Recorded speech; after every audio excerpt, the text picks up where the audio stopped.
Anchorage, Alaska, minus 40 degrees Celsius, where pipes freeze solid, where most businesses go to die. One man looked at that frozen frontier and didn't see a problem. He saw a $400 million opportunity. He wasn't born rich. He wasn't handed a single building. He was an engineer who drilled for oil, who one day made a pivot that changed everything. This is DollarPreneur, business stories, investing lessons, wealth psychology. And today, the story of Leonard "Len" Hyde, a self-made man worth $400 million, who built a $2 billion real estate empire where nobody else dared. Len Hyde didn't grow up dreaming of skyscrapers. He dreamed of engines, of systems, of how things work. He earned his engineering degree from Vanderbilt University, one of America's most prestigious institutions. He earned his place there. After graduating, he headed straight to Alaska, not for real estate, for oil. He joined ARCO, Atlantic Richfield Company, one of the most powerful oil companies on Earth. He worked the Alaskan oil fields, cold, remote, brutal, and he loved every second of it. Most people choose comfort. They go where it's warm, where it's easy, where competition is highest. But self-made millionaires go where others won't. Alaska had no competition. That was the entire point. It was the mid-1980s. Good money, stable career, the kind of job your parents brag about. Then he met Jonathan Rubini, a sharp Anchorage attorney whose father had lost everything on a string of bad real estate deals. Rubini came to Alaska to pay off the banks, but while doing that, he fell in love with the opportunity.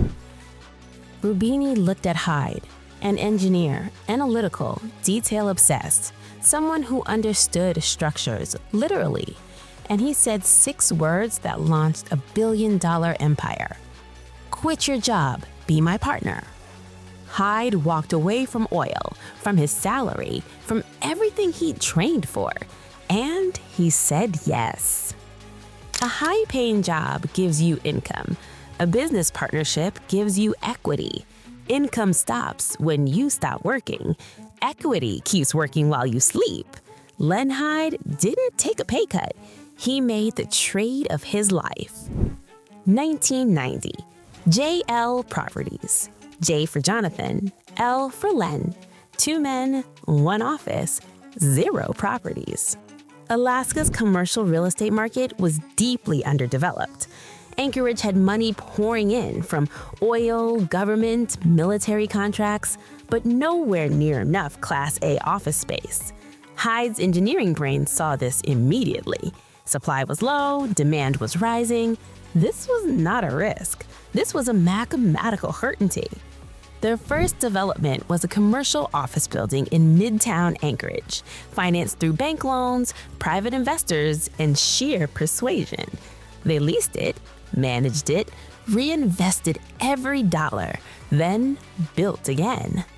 This is supply and demand investing at its purest. Before Hyde spent a single dollar, he ran the numbers. How many businesses needed office space? How much existed? What was the gap? The gap was the business. The greatest real estate investments in history were not brave bets. They were calculated certainties. Through the 1990s, JL Properties grew fast. 1 building became 2. 2 became 5. 5 became a dominant force. Then came the Centerpoint campus, a full business park in the heart of Midtown Anchorage. Over 1 million square feet of Class A commercial space, built from the ground up.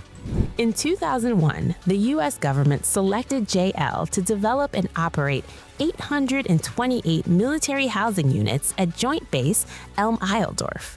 Their client was now the U.S. Army. By 2004, the government came back, 1,194 more units. By 2011, another 1,240. Total military housing managed by JL, over 3,262 family units. The U.S. military trusted two men from Anchorage with thousands of soldiers and their families. That is not luck. That is reputation. The most recession-proof real estate contracts are government contracts. The government never misses rent. The government never defaults. And once you land one contract, your track record opens the door to the next one, and the next one. Nothing comes without a test. Alaska's economy is volatile. When oil revenues crashed, the state went into recession. Commercial leasing demand dried up. Companies downsized. Some left Alaska entirely. A portfolio that relied entirely on one state was a portfolio at risk. But Hyde didn't panic. He had seen this coming because engineers planned for failure. JL expanded into Salt Lake City, New Mexico, and built 2 hotels near Walt Disney World in Orlando, Florida. Then, in a move that made international headlines, they flew to Iceland. Tourism there was exploding. They acquired a stake in Kea Hotel, one of Iceland's largest hotel chains. 8 hotels, 1 deal. Initial stake? Approximately $6.5 million. Len Hyde had gone global. Geographic diversification is not just smart, it is survival. When your entire real estate portfolio sits in one economy, one oil crash, one recession, one disaster can wipe out everything. Hyde diversified his risk across states and continents before the crisis hit. Most people diversify after losing.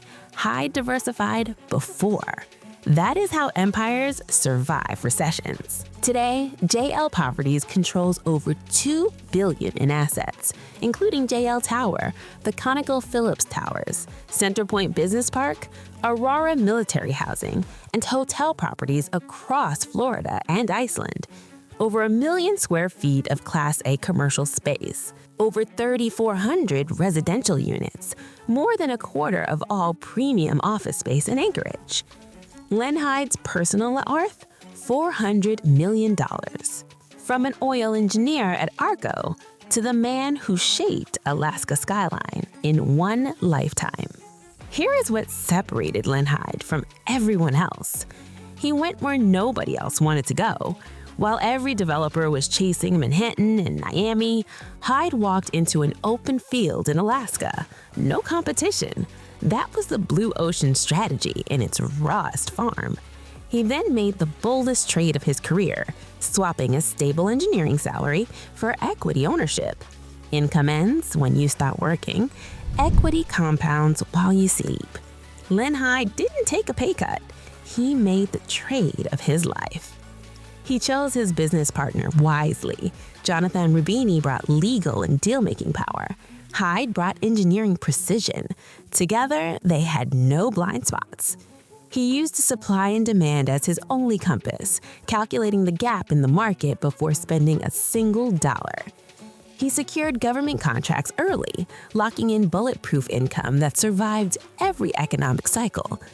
Most importantly, he reinvested relentlessly, diversified geographically before he was forced to, and stayed consistent for over 30 years. No pivots, no chasing trends. One industry, one focus. Deep expertise, because he understood something most people miss. Generational wealth is not built in months. It's built in decades. Trust, consistency, vision. That is the Len Hyde formula. An oil engineer, a frozen frontier, a handshake partnership in 1990. $2 billion in assets, $400 million net worth, built from nothing in one lifetime.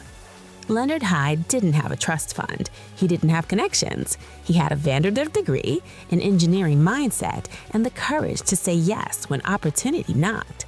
He went where others wouldn't. He built what others couldn't see. He stayed longer than anyone expected. And the frozen frontier became his empire. If this story moved you, share it with someone who needs to hear it today. Subscribe to DollarPreneur. Business stories, investing lessons, wealth psychology. New story every week. Don't miss it.